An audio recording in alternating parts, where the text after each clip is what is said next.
बाबा साहब भीमराव अंबेडकर जी के चरणों च खड़े हैं असी और बहुत शर्मसार है कि इन्ने हाई सिक्योरिटी एरिए और जो देश दावा कर रहा कि साडियां सुरक्षा एजेंसियां बहुत तेज हो गई हैं, असी हर देश की खबर रख रहे हैं। साडियां सुरक्षा एजेंसियां साडे देश की खबर नहीं रख सकियां। पता नहीं कौन आदमी किस उद्देश्य से किस देश में जाता है और किस उद्देश्य को लेकर वापस लौटता है, इसके ऊपर खबर नहीं रखी जा रही। और या फिर ये है, इसको ऐसे कहा जा सकता है कि एजेंसी ऐसा चाहती है कि देश में दंगा हो जाए। पंजाब जिसने बहुत समय बहुत दुख झेला है, मगर पंजाब की जो जनता है, केवल दलित वर्ग नहीं, सारा पंजाब वो इतनी सहनशीलता रखता है कि हर दुख के समय में दुख से तो लड़े हैं हम लोग, मगर आपस में दंगा कभी नहीं किया। यहाँ जो साजिश थी वो दंगा करवाने की थी। उस लड़के की मां का बयान है कि इस बच्चे ने कभी केस नहीं रखे, कभी इसने पगड़ी नहीं बांधी, बिना केस बिना पगड़ी के दुबई गया था और दुबई से वापस आए हुए 3 महीने हो गए मगर घर नहीं आया।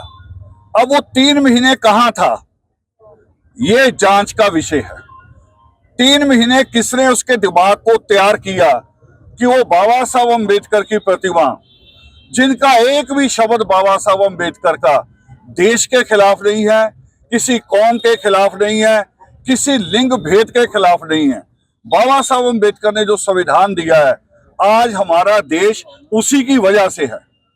उसी वजह से आज हमारा देश जुड़ा हुआ है।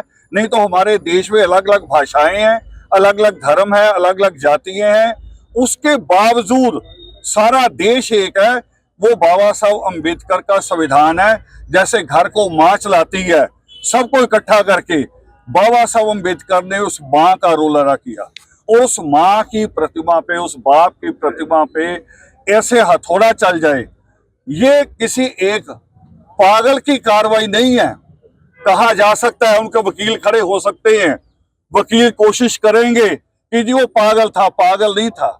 यहां और भी मूर्तियां हैं इसी रोड पे, वो मूर्तियां तोड़ी जा सकती। अगर पागल है तो पागल के लिए चुनाव नहीं होता, पागल चुनाव नहीं करता। पागल के लिए तो जो आगे आगे वो उसी को पत्थर मार देता है। तो पागल नहीं है वो। 3 महीने किसके पास रहा, किसने उसका दिमाग तैयार किया, ये जांच होनी चाहिए।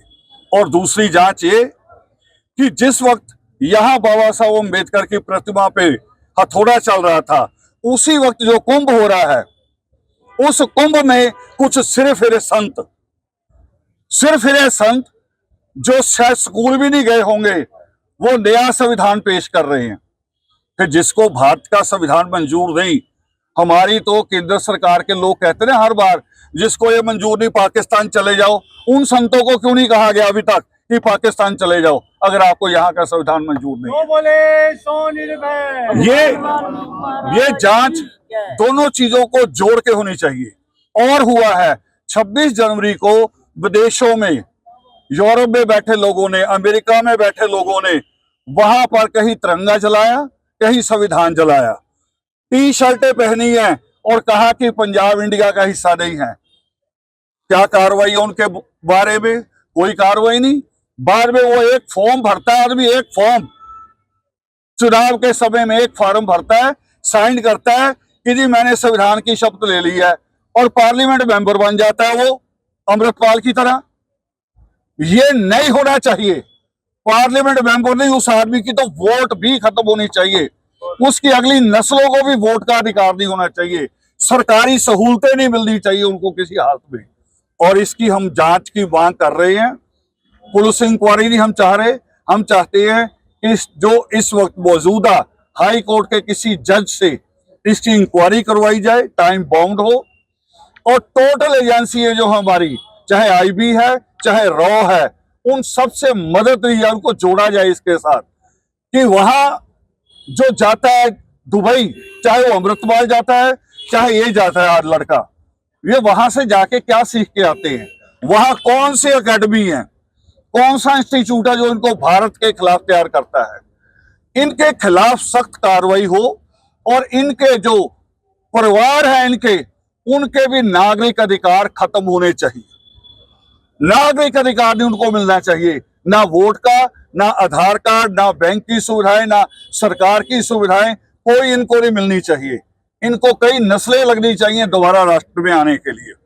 हमने एक सहनशील राष्ट्र की तरह काम किया। जिन्होंने अंग्रेजों के साथ मिलकर गद्दारियां की, उनको मंत्री बना दिया। और इसी कारण सबका हौसला होता है कि चाहे बाबा साहब अम्बेडकर की प्रतिमा हो, चाहे श्री गुरु ग्रंथ साहब हो, हर कोई बेअदबी करके लिए तैयार रहता है। उस बेअदबी को करते हैं